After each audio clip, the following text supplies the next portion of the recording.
This is Prague in the Czech Republic, the filming site of MTV's 20th season of the challenge called Cutthroat. Johnny Bananas, Tyler Duckworth, Teresa Gonzalez, and Tori Fiorenza are all lined up to go into the gulag to face off against each other in an elimination here tonight. What nobody knows is that every single one of them is going to be witnessing an iconic moment in challenge history. But to get the full effect of this, let's backtrack a bit. The year is 2010. And in 2010, we saw the end of such great shows like Law & Order and 24, the birth of shows like Hot in Cleveland and MasterChef. The number one song of the year is Kesha's TikTok, and Toy Story 3 was the highest grossing movie. But on December 1st, the 8th episode of Cutthroat was premiering, and something big is afoot. But before jumping into the elimination, let's take a deeper look on how we got to this point and how these people were put into an elimination. And there's no better place to start than with this man right here, Johnny Bananas. If you've been watching the challenge at any point since 2006, you've probably heard about him. Johnny Bananas started his reality TV journey on MTV's The Real World Key West. He was a big personality and did more than enough for MTV to call and cast him on the 13th season of the Real World Road Rules Challenge called The Duel. He didn't stay very long as he went into the first elimination and was the first to leave, but we'll pick up on this a little bit later. Even with his early exit, he was called back for 4 of the next 6 challenge seasons where Bananas found a lot of success. In the next season, Inferno 3, his team, the good guys, made it all the way to the finals, but his team was unable to beat the badasses. I mean, that was a pretty stacked team with such challenge legends like Derek K, Abram, and Evelyn, just to name a few. Bananas would then stumble in Gauntlet 3 as he was eliminated early, but he'd then go on to win the next 2 seasons he was on. The Island, which is season 16, and season 18, The Ruins. Now, Bananas wouldn't participate on the 19th season of the challenge called Fresh Me 2, but here he is on Cutthroat looking for another challenge finals run and possibly his 3rd challenge championship. But here he is in an elimination here tonight. How? Going back to episode 1, the challengers for this season landed in the Czech Republic and were immediately thrown into the game with everyone having to race through the gulag. Now, up to this point, the challenge has been a bit of a mixed bag in how the game is set up. Contextually, the format of the show stayed the same, with there being a daily challenge to figure out a winner and a loser. That result would directly affect who would be put into an elimination challenge to see who would leave the game each week. But the way each season would be played has been a bit of a mystery.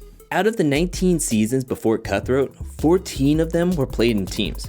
Fresh Meat and Fresh Meat 2 were competed in pairs, and the Duel 1 and 2 and the Island were individual competitions. But the game has yet to be explained to any of the challengers, and the most they know is that this race is for some sort of an advantage. The first 3 to reach the gulag were Vinny, Tyler, and Abe. However, that was all a ruse, as the last 3 to arrive were to pick the teams. Who were those 3, you might ask? It was Siobhan Torres, who was in her 3rd challenge season, and the other 2 team captains were the rookies Emily Fitzpatrick and Camilla Nakagawa.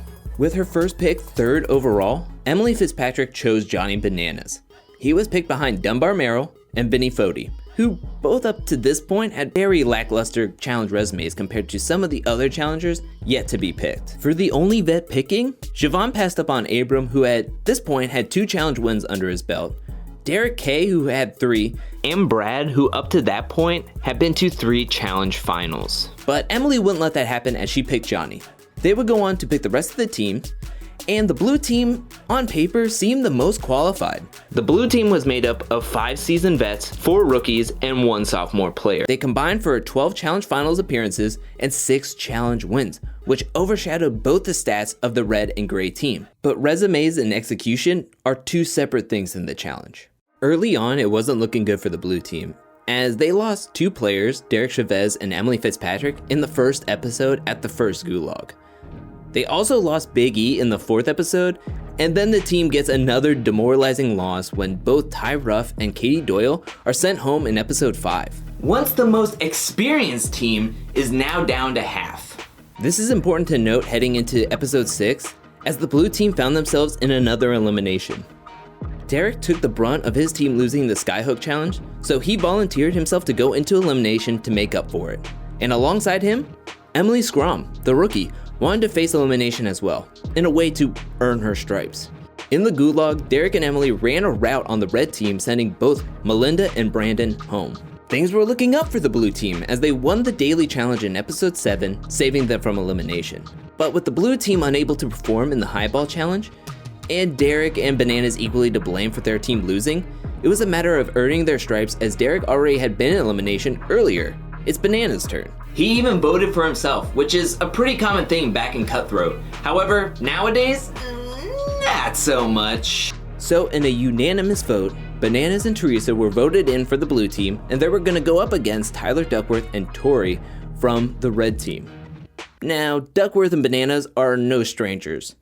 They were both on the Real World Key West and made their challenge rookie debuts on The Duel.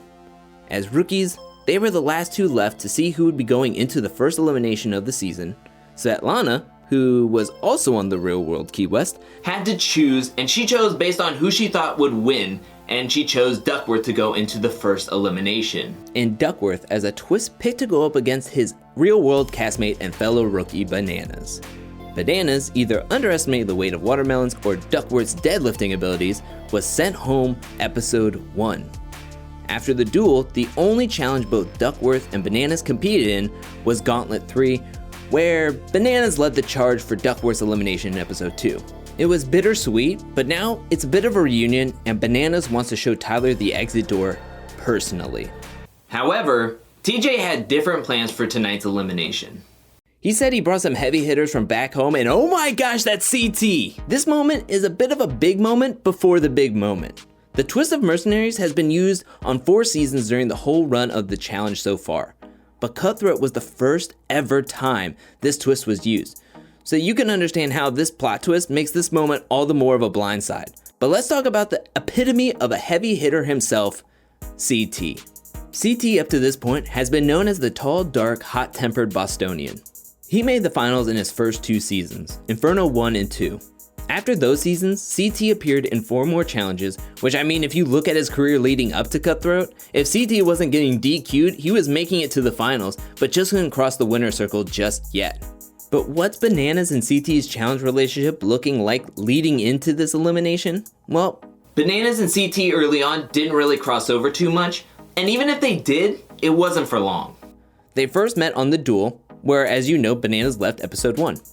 The next season in Inferno 3, CT was thrown out in the first night for punching Davis, who was Bananas' teammate on the Good Guys team, which Bananas led the charge for CT being disqualified. Gauntlet 3 was the longest stint that they had together on the challenge season, and Johnny left in the 3rd episode based off CT leading the charge to vote in Bananas. Realistically, both players played from 2 different spectrums, one with their brain and the other one with brute strength, and both were trying to be the alpha males. They mixed as well as a fork and a power outlet. The name of this elimination is Back Up Off Me, where the 2 players are strapped back to back in the middle of the gulag floor. When TJ blows the horn, that's when the 2 players will squirm and inch their way to one side of the gulag to knock over a barrel. Whoever knocks over the barrel wins. If you watch this season, this game was played in episode 2 where Brandon won against JD. But because the heavy hitters are here tonight, Bananas and Tyler have to go in against CT and see who can last the longest. TJ flipped the coin, and Tyler elected to go second. Bananas. CT. Strapped back to back. And we need to strap in, as this is an iconic moment in challenge history.